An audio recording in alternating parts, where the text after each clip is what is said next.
Hello everyone, it's Matt here, and in front of you is some of the formations you can make using the new 4DBrix modular track sections. And these are mostly for turnouts, it should be said. However, there are a few adapter pieces that aren't pure turnout to get things to match the Lego grid system.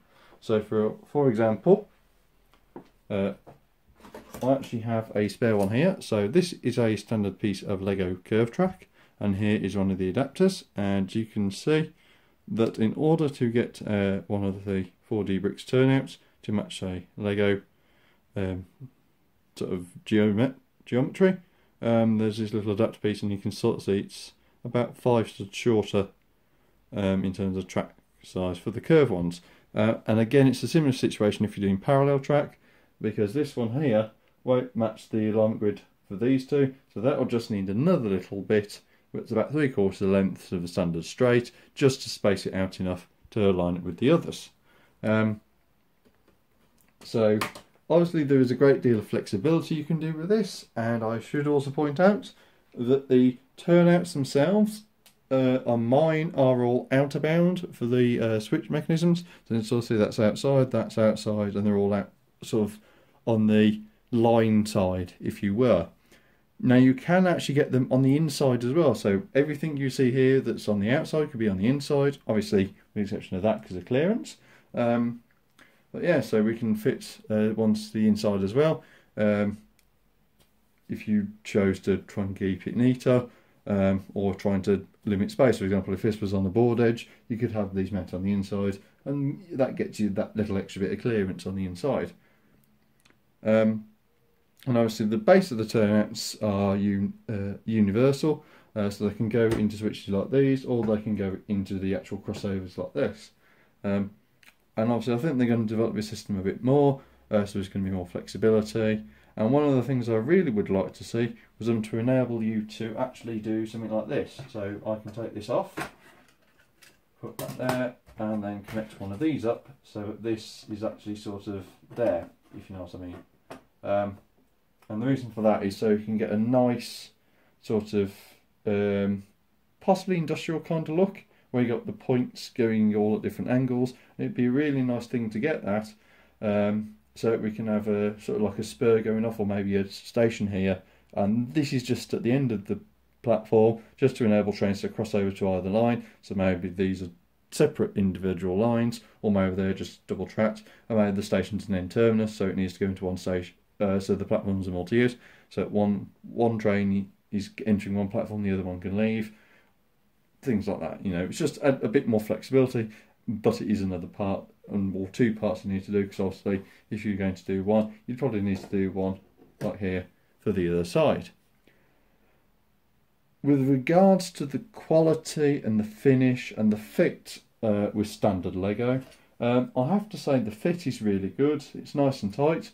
For the underside, you can actually see that it's mostly solid underneath, which is understandable because it is 3D printed. But there are stud bits in the turnout end and along the outer line of the sleepers. Now, obviously, if you're doing track ballasting for like proper lug shows, etc., then obviously you know that you can only go to the outside and everything else has to be tied. But that's not necessarily a bad thing. And there are studs on top as well, so go with the ballasting ethos as well. So obviously there is some flexibility in that, in what you do. And obviously, you know, as you just heard, it does snap together rather nicely. The finish is less shiny than standard Lego. So again, I'm going to go to the sample pieces, and you can tell which one is not the official Lego one because of the way the shine isn't quite reflected as well, but the functioning is exactly the same. It does fit together quite well. When they're together, you can definitely tell the difference, because you just have the shine almost just finish and go to this. But obviously, as far advanced as 3D printing is, it's still, if you like, still what I would call a bit basic, because it's mostly just the mechanisms that's gone fancy rather than the materials. So obviously in a couple of years we'll probably find that in actual fact These 3D printed ones could just be as good as the regular injection molded stuff, but obviously it's a current limitation, and to be honest, I don't really find it a limitation for these certain pieces, because, you know, it's a thing of function over style, because essentially these are functional items because it's supposed to be enabling trains to change tracks and do other things, and, you know, for that, so change ends of trains, put wagons in certain places, etc, etc. So from my perspective, the difference in coloration, which is pretty much non-existent, it's a very good colour match, it's just a little bit less shiny, and to be honest, that's not a great bother for me. I mean, you can probably tell it's going to be custom Lego anyway, because the fact that the turnout stands aren't moulded in, and the fact that they're actually a different shape, because these ones don't actually have the minifigure, sort of like 3.18, I think it is, rod. So it's not a disc and it's not got the rod, so you can clearly tell these aren't proper Lego. But again, you know, it's just something you have to interact with. Now, with regards to the actual quality of the product, and sort of like the QC, there have been a couple of failures with the point makers, and that's kind of why you've got these levers off to one side, because both these two turnout bases have had a failure. This one's been on the inside, this one's been on the outside, and I've been in discussions with 4DBrix about this, and they are aware of the problem and they are looking into it. So from what I can see, and from what I've experienced with them breaking, it seems to be an issue with the structural integrity of the joint, because obviously everything these point levers do is putting effort on these pegs, and obviously those pegs are sort of being forced away at the base where they join the main tie bar.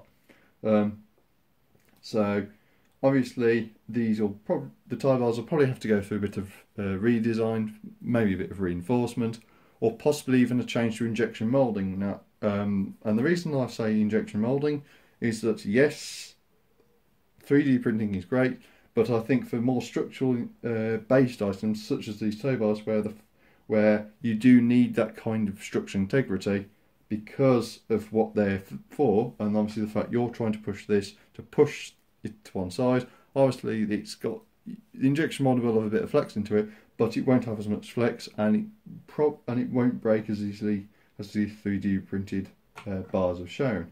So overall, you know, adding it all up in terms of quality, you know, the fit, the ethos, you know, everything in all, these are very good products. Don't get me wrong, there are a few teething troubles, but for what they are, I think they're fantastic.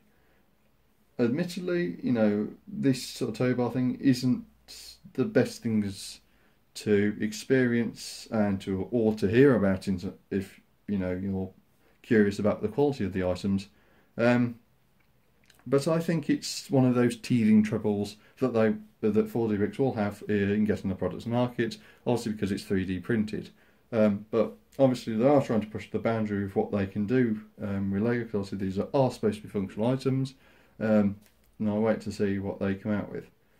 In a future video I'll have a look at the buffer stops and seeing how you can integrate those with a proper sort of buffer stop.